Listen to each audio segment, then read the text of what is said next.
3, 2, 1.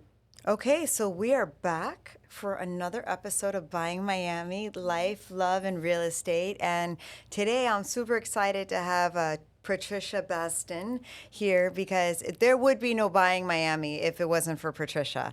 I'm telling you, it was a catalyst that helped me put this book together. And she actually wrote her own book, which we're going to get into. But I have to give you a little background on me and Patricia. So obviously, I'm a realtor, and I was helping a client with her condo association application and approval, and she was getting a little frustrated. And I'm like, oh, let me call the association and find out what's going on. So I called and I spoke to Patricia. And it's rare that this happens, but we became friends on the phone. Absolutely. Yeah. We became friends. I'm like, oh my God, I like you. Let's be friends.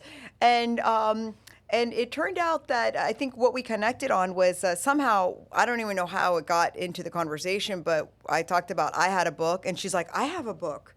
And I'm like, oh. And then it was, her book was about real estate in a different aspect. She has two books out. The first one is One More Thing Before You Leave Home. Before you leave home. Yes. And that book is for people who are maybe leaving home for the first time, like going from their parents' house out in the world.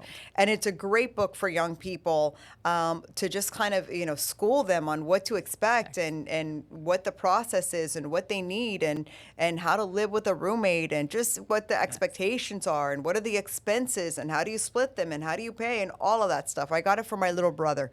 I don't know if he read it, but I got it for him. And then she has this other book, Which Home is for You? The Basics You Should Know About Condo, HOA, and Single Family Home.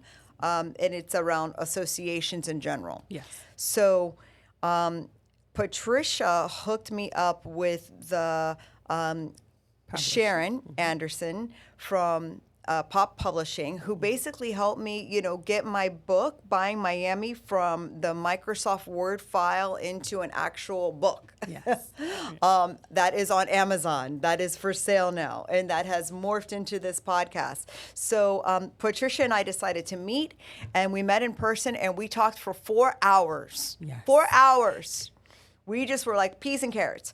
And so she talked about her book, and I told her about my book. And now, like a year later, her book, she has birthed 2 books.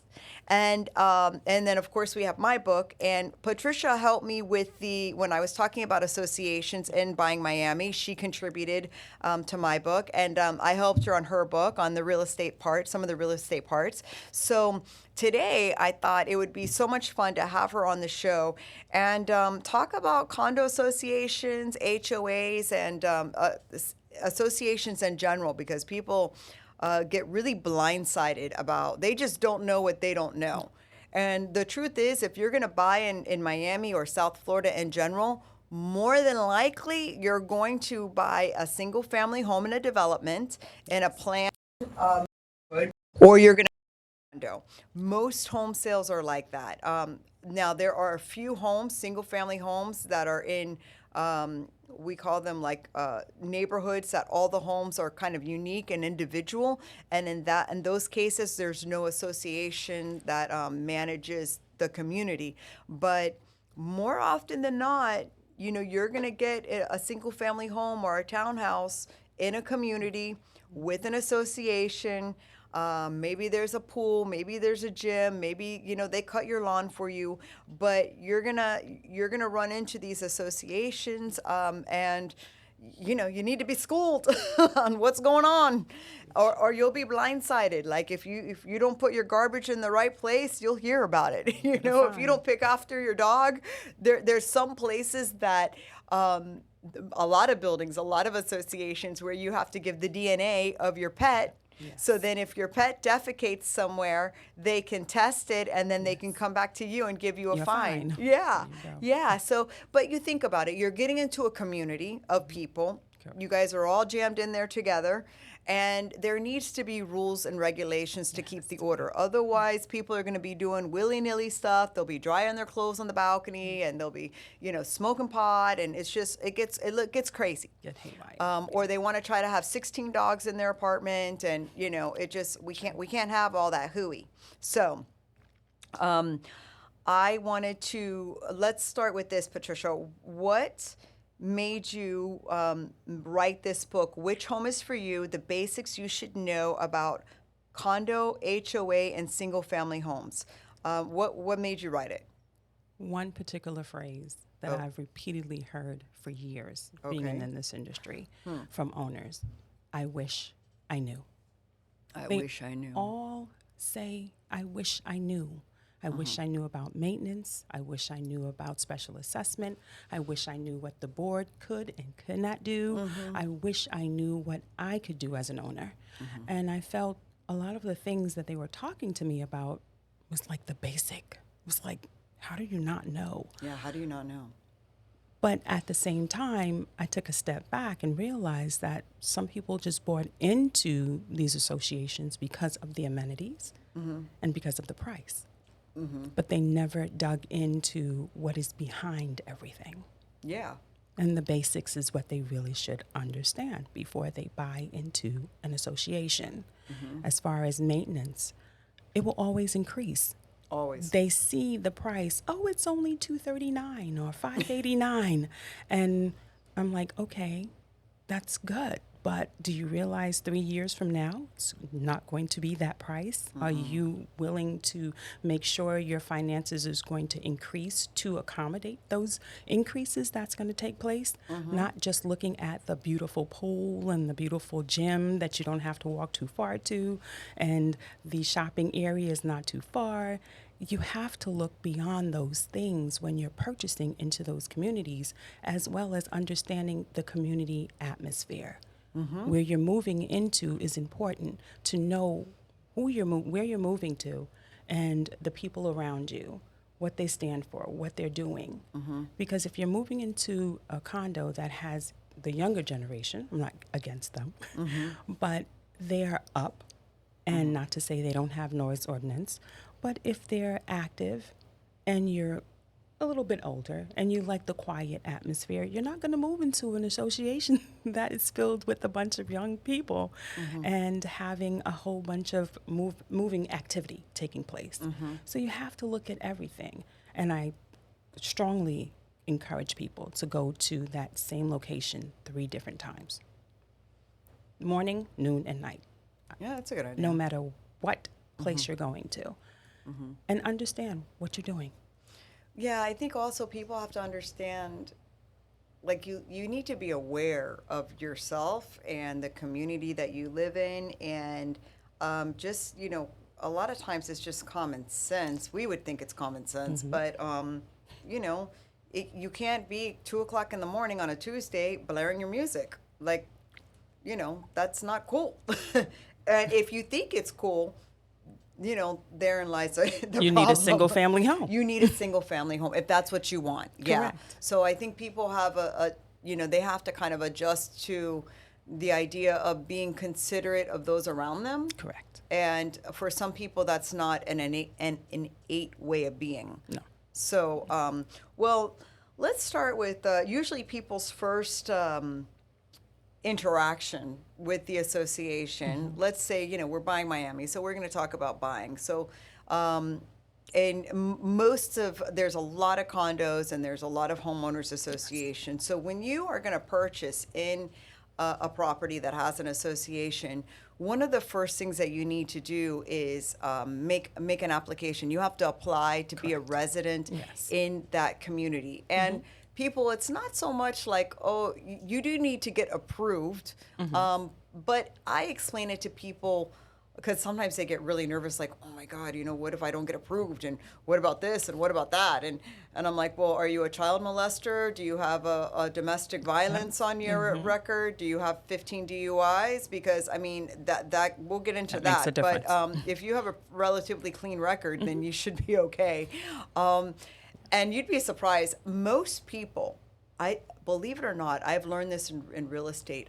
Most people have been arrested at least one time in their life. I have learned. You know, you'd be surprised.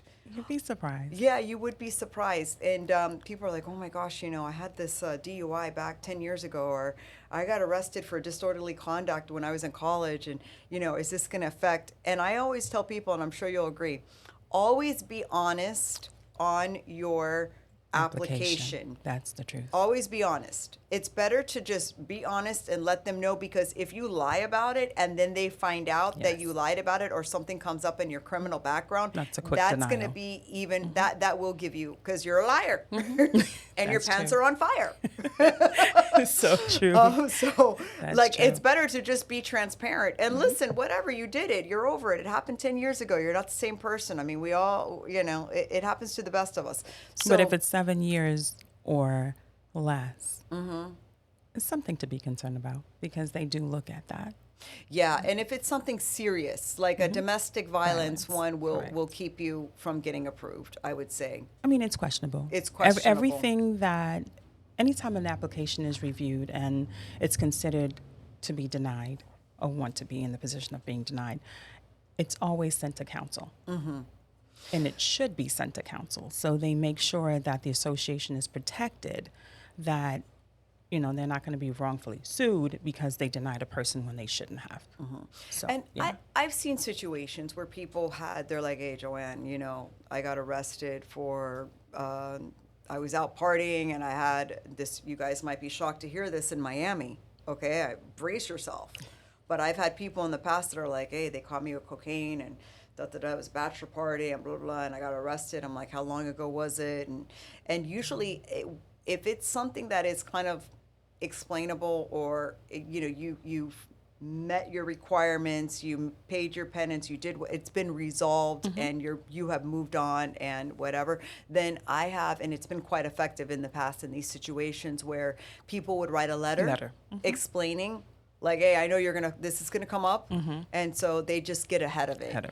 And Correct. you know, so what happens is, and in that, really what you're doing is, in making your application, is you're registering yourself as a new resident of, you know, unit 305 or whatever unit you're moving into. So they need to know who you are. And they're going to do a background check on you. They're going to usually credit check. Correct. They're going to need, you know, information on your car, because you're going to want to park in your parking space, and they're going to need your proof that you own the car and your license tag, so then they can make sure that you're parking in the right space. And then also they know if somebody else is parking in your space that's incorrect. That's how they know. And then if you have a little dog or a pet, they're going to need information on your pet. They want to make sure the pet doesn't have rabies, or that it's, you know, taken care of. You got, you know, vet records. And then also, if you're going to be moving into, let's say, a condo or a homeowners association, they're going to want to see your financials. They want to make sure that you could pay your association fees. Just in case of a special assessment comes up. Maintenance, or they want to make sure that you're solvent, you're financially solvent, and you can, and listen, by the way, people, I don't know if you realize this, but Miami is a pay-to-play city, okay? Yes, it is. It is not, you know, it's a beautiful city. We have great amenities. We have beautiful buildings. They're well-ran, most of them. Some of them aren't, but for the most part, it's a pay-to-play city. Yes. So, I mean, get ready. You have to pay for everything here. So, yeah, they're going to, they're going to make application, and they're going to ask them for, and also, like, go ahead and get that application done already. And when you sit down to do the application, I suggest that you sit down, like, on a Sunday morning with a cup of coffee, or, you know, maybe if it's later in the day, a glass of wine. Get ready, because they're going to ask you a lot of questions. Correct. Some of these applications are like 20 pages long, and it's such a pain in the ass. But what they need to do is, like, you know, the building is a nice building. Yes. So they're going to have package service, for example. And then there's going to be a sheet that you have to authorize them to do package service. And then there's going to be, like, you know, a sheet that explains all the rules and regulations. Yeah.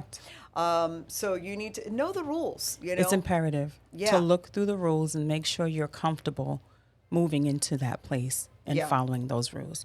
Because if you are against only having to move in Monday through Friday, or having a delivery done Monday through Friday, then that's not the place for you. If you're frustrated at that whole idea that you can't do it on a Saturday and you have to take off a day in the middle of the week.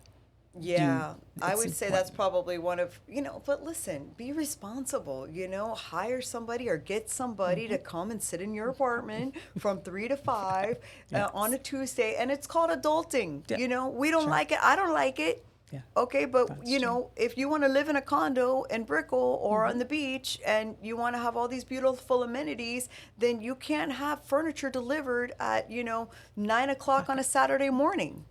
For that, live in a single family home and don't deal with an association. And you're in a community, so you have to work along with everyone else. Yeah. So it may be 1 or 2 elevators. And if you already have someone moving in for that period of time, you can't expect them to break their move-in process to have your deliveries taking place. And you're getting upset with, management saying, I need to do this. It's one thing. And I'm like, ma'am, I wish I could help you, but the person's moving in and I can't stop her movers from moving her stuff with the time allotted that she has.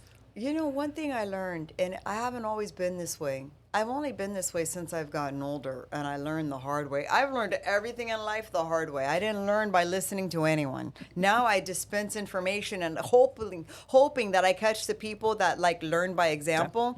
But anytime I'm gonna do something that involves other people, I talk to those other people. I know it sounds funny, but that's the best thing to especially do. with work, I work on a team, and if I'm going to do something, I always let my team leader know first, hey, heads up, I'm going to do this. Because if she finds out from somebody else, she's not going to be very happy, She's going to feel like it's undermining. So if you're not sure what the rules are, hey, listen, I got to get a sofa delivered. How do I organize this with you? And don't go the day before. Oh, my Go goodness. for a week or 2 before. Correct. Hey, I gotta coordinate with Wayfair, and I don't know, and can you explain to me, the step by step. Look, you're not gonna read all of the condo docs. The condo docs that you're gonna be given are 400 pages. But the important ones. But the read the important rules thing. and regulations, for Correct. God's sakes. Correct. Okay, so they turn in their application. Now, one thing that I think people get blindsided with is how long it takes for the application to be processed. And you're not even going to process it until it's complete. Correct. Right? Correct. So- it will not be reviewed until it's completed. Normally, or most associations have an independent company that collects everything, and then they will submit it to the association. Then they review it. When we review it, we want to make sure that it's complying with everything that we asked for, and there's no issues behind it. Right. Sometimes people place nicknames or they add different numbers that is not even connected to them or make up stories. And I'm like, why? What's the purpose? Because they ain't got a lick of sense. They ain't What got a is the lick of purpose? sense.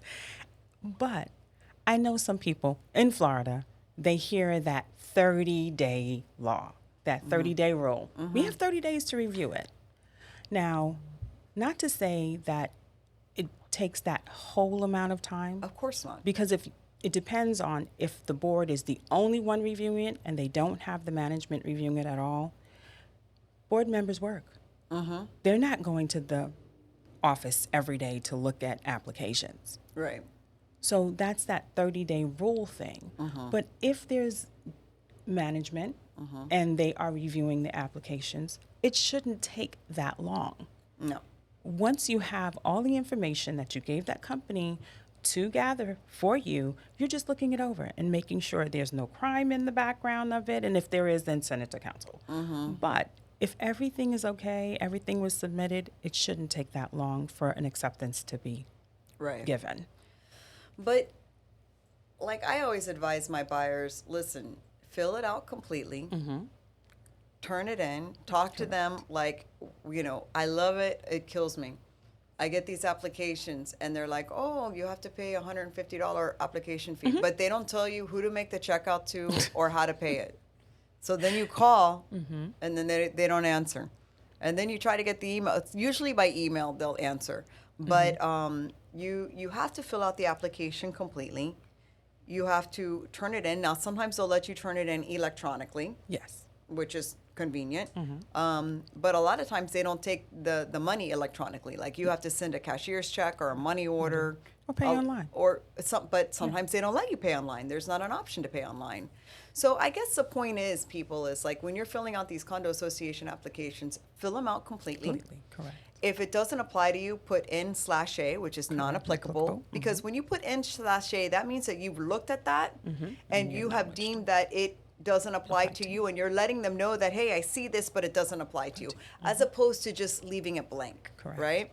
So you review it, and then sometimes there's a document that the seller has, or like the current homeowner Intent. has to sign off on. Notice So then intent. you have to like, organize getting that done, and then you turn it in. And then I usually tell them, listen, once you turn it in, talk to someone in the office, make sure it's been received, and make sure that, according to them, it's complete and it is now going to processing.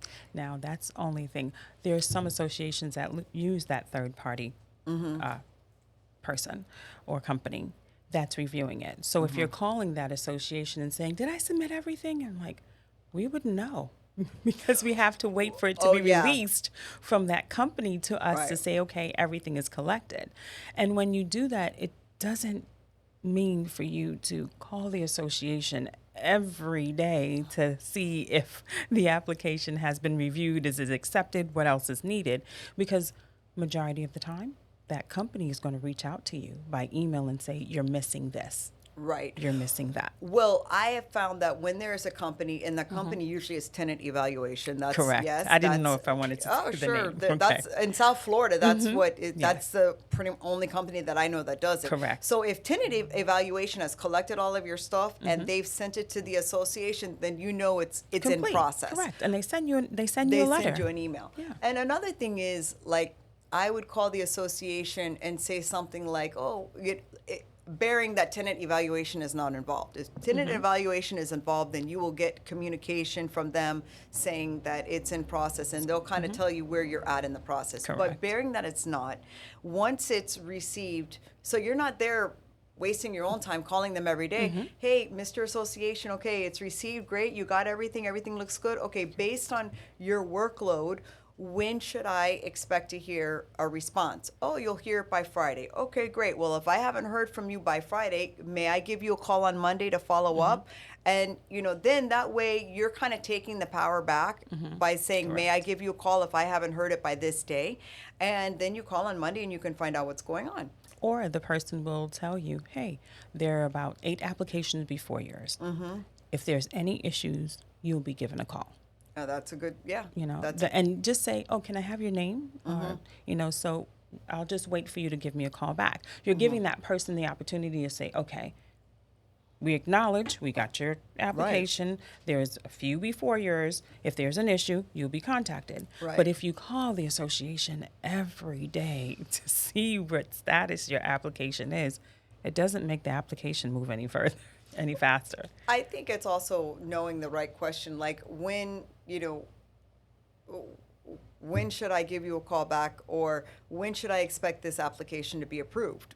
And then if they say, okay, it'll be, in 20, on the 21st, go, okay, great. May I call you back on the 21st to? Then that's fine. Then that's fine, right? That's fine. That way you're not calling it, the information hasn't changed. No. So, all right. So the other thing is, when you're going through the buying process, you're going to have to get something called an estoppel. Correct. So an estoppel is something that that the title company should order, right? Correct. Or Okay. the closing attorney, who, if you have an attorney that's doing your closing.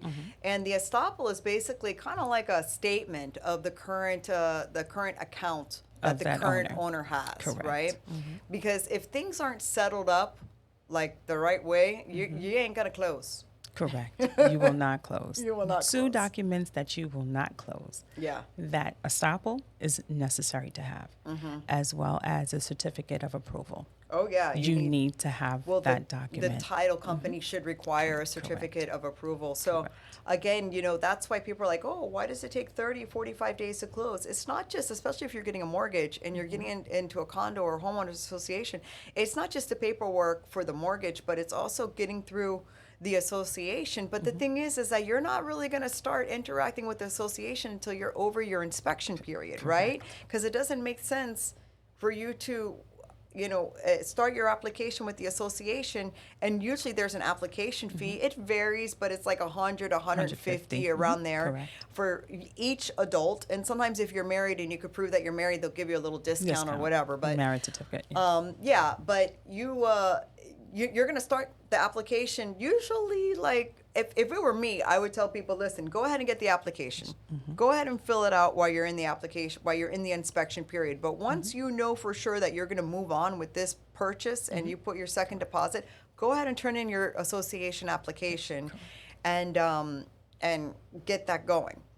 And so back to the estoppel. The estoppel is going to make sure that the current, also it's like the association knows that, okay, this property is going to change ownership. Correct. And the current owner needs to pay up. Correct. They got to pay up on anything. Unpaid violations. Yeah, if they have any. If they have any. Correct. And a lot of times, especially it's normal for if there's an assessment. Correct. This is something that you can negotiate. If there is an assessment and you're buying, you're always going to have your realtor check the box that the seller is going to pay all the assessments prior to closing. Because if the seller's sitting on a $20,000 assessment that they have to pay, you don't want to take that on as a new buyer. Correct. Right? So you want to ask, are there any assessments? This is something that you discuss with your realtor. Hey, is there any assessments? Are they paying any assessments right now? How much is it? Let's see if we can get, and if your realtor may not know that information yet until you have a fully executed contract, they may not disclose it. So you always want to make sure on the condo addendum and on the contract that you check the box that all assessments will be paid by the seller prior to closing, if there are any, right? Correct. Yeah. That's important. Yeah, it is. So you got the estoppel, you got the association, and then, once you get your approval, you're pretty good to go. Correct. You're pretty good to go, depending on the process of the association, because sometimes, although you have the certificate of approval, you still need to go through that orientation process. Oh, yeah. You gotta a lot of times they're gonna want to meet with the buyers and basically give them the lay of the land of the property and kind of, meet the association and understand. The board and everyone. They may have a committee. Some associations have a welcome committee. Some of them don't. Mine does. Yeah. So it's important to be involved, not just use just buying it to use the amenities, walk in and out of the building and not be involved, because you're moving into a community. Yeah. It's a set of people that have like-minded individuals, not exactly alike, but you all have that mindset that, oh, this is a community. I love the atmosphere. I love the surroundings, and you're going to make sure you invest into it. Yeah. So what are some of the things that you are most shocked at that people don't know? Or what are I always ask my guests, like, what are the tips and tricks of associations? Like, you wrote this book because you were baffled that so many people didn't know what was up. Yeah. And so share with us some things that you think that new buyers should really understand about association and living in these communities. The first and foremost one is maintenance. Maintenance? Yes. Okay. Maintenance fees. The maintenance fees will always increase. I said it before. I will say it until the skies and the cows start singing, because they refuse to understand it's going to increase. You need to look at you need to look at your financial statements.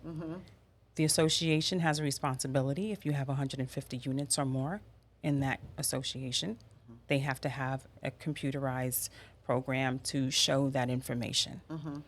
And you get to know what contracts your maintenance is paying towards. Yeah. You have your lawn, you have your pool, you have your elevator. There are things that are maintaining that property that you're in. You need to be involved in board meetings. Yeah.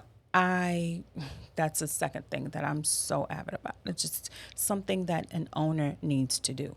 Right. Not just when it's budget season, or not just when they have a gripe. They need to be involved in board meetings when they take place, because they're getting to know exactly what's happening in that association. You know what rules are coming up or what's going to be passed, what motions the board is thinking is necessary to pass in order for the community to get better. You need to be involved in a let's say a group. It could be the landscaping group, the art group, the board, the grievance committee, something. You're going Right. to invest into what you're buying into. Right. So that's important for an owner to know, as well as being considerate. Yeah. Yeah. Being considerate to your neighbors. Yeah. It's not just, oh, I'm paying this and I'm going to have this and this is the way it is going to be. It doesn't work that way in a community No. because you'll become frustrated No. Yeah, exactly. and you'll lose your mind not understanding the maintenance, the special assessment, the reserves. And I speak about that in my book. Yeah. Understand what reserves are. Not just thinking they just want to collect money just to collect money, but it's for items that are $10,000 or more. Right. I mean, you refurbish or replace your pool or your roof. You pay a percentage into that. Correct. So some owners don't realize that. Oh, I pay this amount of money, and if something's not going their way, oh, I pay this amount of money. It should be. And I'm like, do you really know what your money's going into? Have you taken the financial statement and look at exactly where your percentage of your money is going into? Right. Opposing to telling someone that works in management and saying, I pay your salary. And I'm like, do you realize if you stop paying, do you realize I still get paid, right? Because there's other owners that's paying and I'm doing what's necessary. So you really have to be mindful of what your money is going into, Yeah. what it's paying for. And it's not that difficult to understand the financial statement. If you don't understand it, you put a board in place. Go to the board meeting. They have town halls at the end. Yeah. You ask questions. Yeah. You put them in place. They're supposed to be representing you and your investment. They're representing their investment as well as yours. So you should be responsible enough to go to the board meetings and ask questions. Yes, I've been a part of board meetings that has fights and screaming. They're quite dramatic, I must yes, say. drama. They're quite interesting. But you have to look beyond that because you have now taken your investment and saying, hey, this is where I'm going to live. This is where I'm going to invest. Even if you're investing into that and you say, I'm just going to do this at a rental property, you're still going to have someone that wants to rent your property and follow the rules and know exactly. They're representing you. Right. You're putting someone in your place representing you and going to take care of your place. Yeah. So those are some of the things that I really find necessary for a person to understand and know. Maintenance, reserves, special assessment, the rules and regulations, the condo docs. It's a lot of pages, I know. But there is something in there that is important for each owner to know that is bothering them. Yeah, I have to agree. I mean, I haven't read my condo docs except when I am wanting to understand a rule or a particular regulation. But the rules and regulations are very important. And usually I learn about the rules in my building because I have broken them. And that's how I learn about the rules. Like I learned that you cannot park on the line in the parking lot, and if you do, then they're going to put a little note on your door. And tow on your car? Well, they won't tow the car, but they'll definitely put a note. And so it's happened to me a couple times. So now like I don't do it. Like I'm a really perfect parker, you know. Like I'll back up and back in and make sure I'm like between the lines and I'm checking and everything. But now when I see somebody like that parks on the line, I'm like, look at that jerk parking on the line like that. Like, can't they? We can't all park, you know, it's a small parking lot. We're all, and so now I'm like the lady that's like, I go to the front desk, I'm like, Sylvia, look at this car. You see it on the, I go, look, that you see how they're parked? Now nobody can park in the car, in the spot next to it because this mofo is like parked on the line. After you know? you've done it so many times. I don't do it anymore. But like, I'm that I'm that person. Or also when a person has guests coming over, they need to register them at the desk Of or a course. management office. And some people find it to be a jail type of mindset. Oh, you're having me in prison. I can't have guests. I can't have friends over. It's not that. We're not saying that you can't have guests. Just register them so we know that, one, you're not doing Airbnb if you're not allowed in that association. Right. As well as it's for your own benefit. It's for your own safety. Yeah, your own safety, because after 29 days, Some people don't realize certain states have amount of time a person can stay in your home before they become your permanent occupant, so to speak.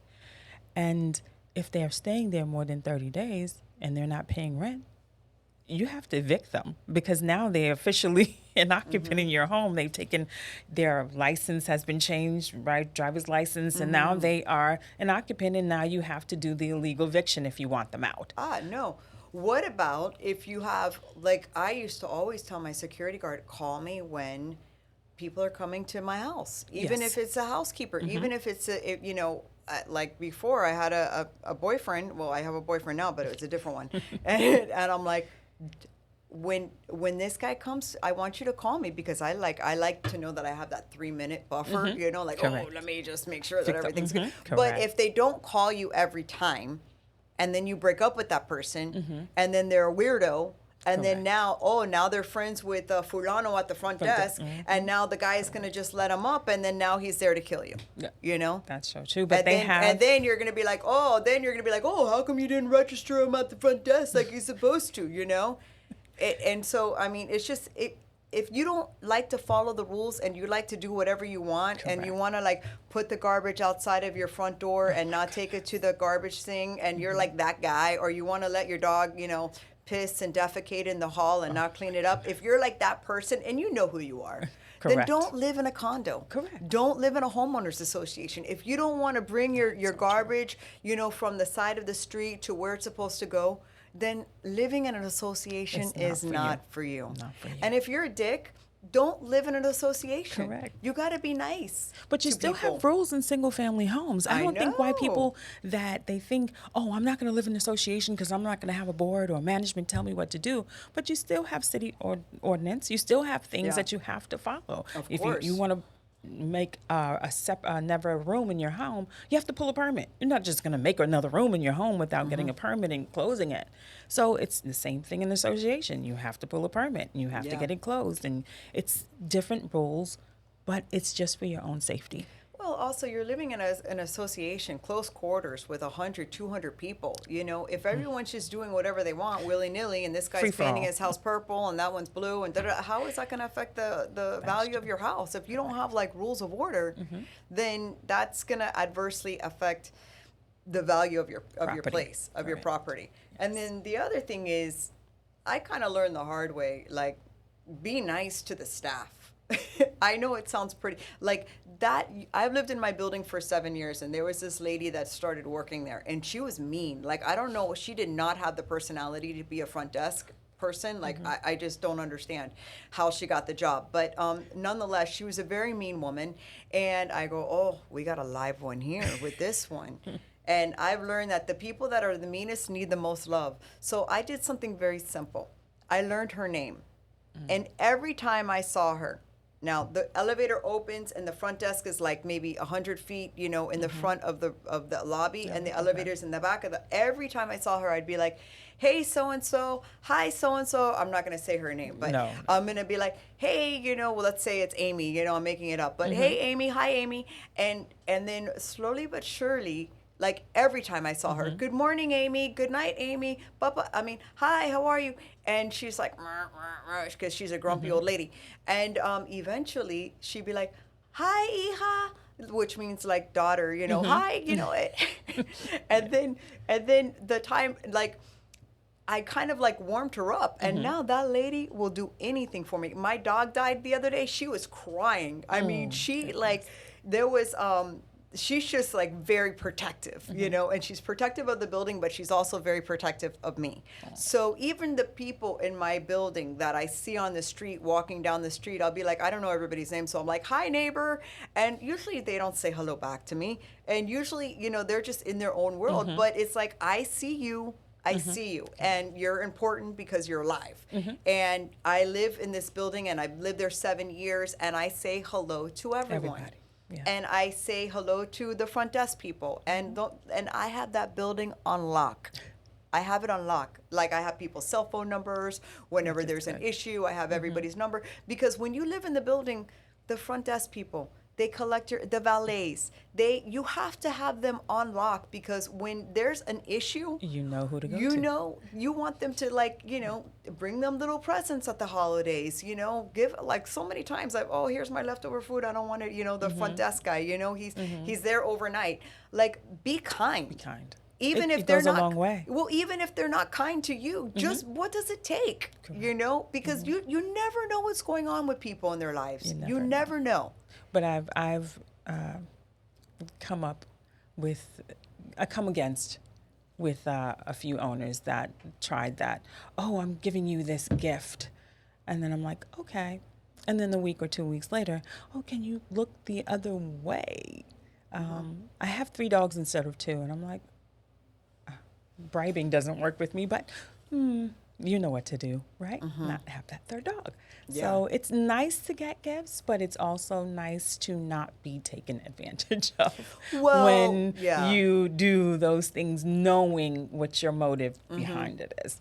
But it's nice. It's a community. It's nice to be nice to valet, to the front desk, to management, because they're going to be the ones that's going to hold your hand or help you through that. Oh, you have a last minute delivery? Okay, let me see what I can do. Let me ask that person if they'll be able to accommodate you for that moment. Yeah. So, yeah. Yeah. I mean, listen, you can't, it only allows 2 dogs. Don't roll up with a 3rd dog. Like, why? And then now you're going to be the person with the 3rd dog. And then, there's always going to be that person on the whatever floor, and they notice that you have 3 dogs, and then they're going to complain to the management. And then now you're going to have to give the dog. Like, don't put yourself in situations like that. Like, don't do it. It's easy And to then say. what? Then the management's the asshole because they don't want you to have 3, or that neighbor ratted me out. Yeah. Really, bro? You shouldn't have 3 dogs. The rule is 2 dogs. Like, why is everyone the asshole because you want to break the rules? Correct. I swear, I get very passionate about people doing shady stuff. I do too. I do too. So, you have to leave us, like, do you have any funny stories or any funny things that, like, just people, like, outrageous things that happen that you're like, oh my gosh, I can't believe. I have a chapter. I have a chapter in my book, Hysterical Stories. Yeah. And this one will always resonate in my head. It was during COVID time. And I was answering calls from home. Right. And a lady called in and said, can you stop the birds from singing in the tree? What? And I said, I said, maybe I'm not understanding. Because she had a little bit of a dialect, which I thought I was like, maybe it's me. And I said, do you have someone near you that speaks English? And she says, yes. She gave the phone to the gentleman. And I said, sir, did she just ask me if I can stop the birds from singing in the tree? And he said, yes. I said, but sir, I have no control of the birds. He says, yes, I told her that. And I said, so how am I supposed to help her if I can't stop the birds from singing in the tree? I can't shoot the birds down. And he goes, ma'am, I told her that. She just doesn't understand. And I was left baffled. Well, bless her whole heart. Just baffled at the whole idea. I'm like, do you actually know what you're saying? Yeah, she may not all be. Maybe she's like not all there. Between that and then someone calling me and telling me, can you tell the people upstairs not to copulate at 3:00 in the afternoon? And I'm like, now you're really killing me. you are actually calling to tell me that I need to tell someone to stop copulating because you don't want to hear them copulating. Maybe you might want to tell them, hey, listen, you guys might want to keep it down there. Well, I mean, we've there had are noise some complaints, hysterical stories that if I shared them, people would know who they are. Yeah, they would know who they are. You have some, I won't even say, some pertinent people, some important people in the association where they call to complain about someone having several pets. Several pets? Several pets. Okay. Like 3, I'll just say 3 dogs. Mind you, when just so happened that something happened in her family and we went to her home and she had several birds, several cats, several dogs. Oh my gosh. And I'm like, that's amazing. you want us to give this lady a violation for her 3 dogs. When you and have you a have a freaking zoo. farm. You have a farm in your house. And you have a zoo. And you have a zoo. And it was Wow. amazing. I was like, you actually, no, you actually didn't do that. Well, she's no good. And I'm like, so what are you? So, yeah.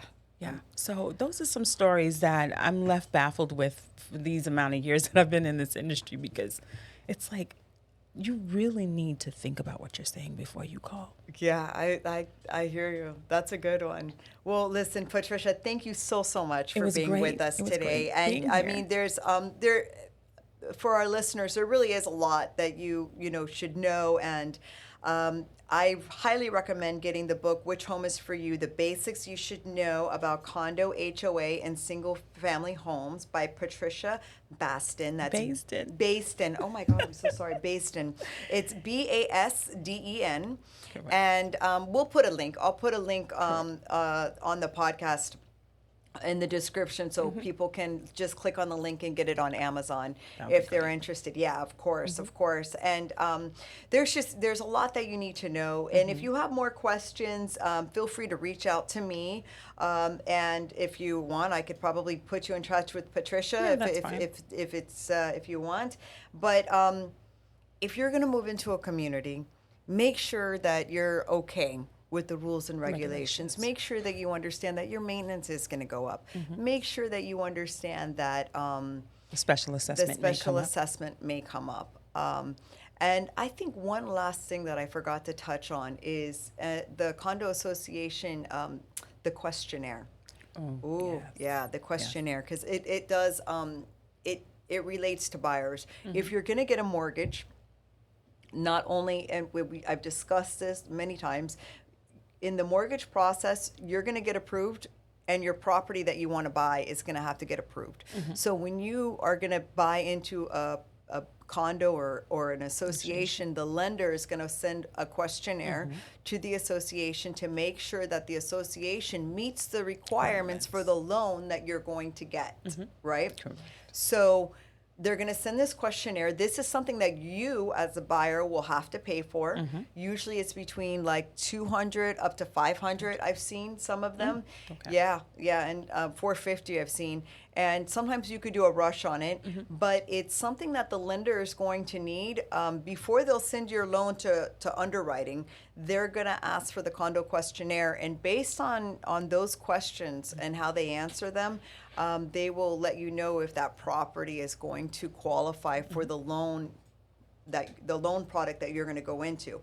Now, if for whatever reason it doesn't qualify for that particular loan, you might have to get into another loan product where you have to put more of a down payment, because if you put more of a down payment, then they might have less requirements, and that's something that you're going to have to work with your mortgage broker on. So when you're looking at condos or associations, you want to make sure that you understand what the requirements are for the property to be approved, so you make sure that you're looking at properties that have a good chance. And a lot of times, I'm in touch with the mortgage broker, and I'll be like, hey, we're looking at a property in this building or that building. Can you just run it through and let me know if you guys can, do you have any inside information? Ultimately, they're going to need the condo questionnaire. Correct. But usually they may know if they've done a loan in that building in the past. That is correct. So that's something that's pretty important, I would say, yeah? And I do list some of the questions in the book. Yes, some of the questions that are on the questionnaire. Is in the book. Right. So, all right. Well, listeners, thank you so much for listening once again to Buying Miami: Life, Love, and Real Estate. We're on Spotify. We're on Apple Music. We're pretty much, or Apple Podcast. We're pretty much anywhere you look for podcasts. We're on YouTube. And we'll put links to everything that we talk about here. And it's important to know that it will be in audio soon. Oh, In yes. you're French, Spanish, and English. Oh, look at you, girl. Yes. Wonderful. So there's going to be an audio version of this book as well. Listen, everyone, thank you so much for listening. you. Patricia, thank you Thank for you. being here. And ladies and gentlemen, that's all. That's it. It's a wrap. you Thank go. you all, and we will see you next time.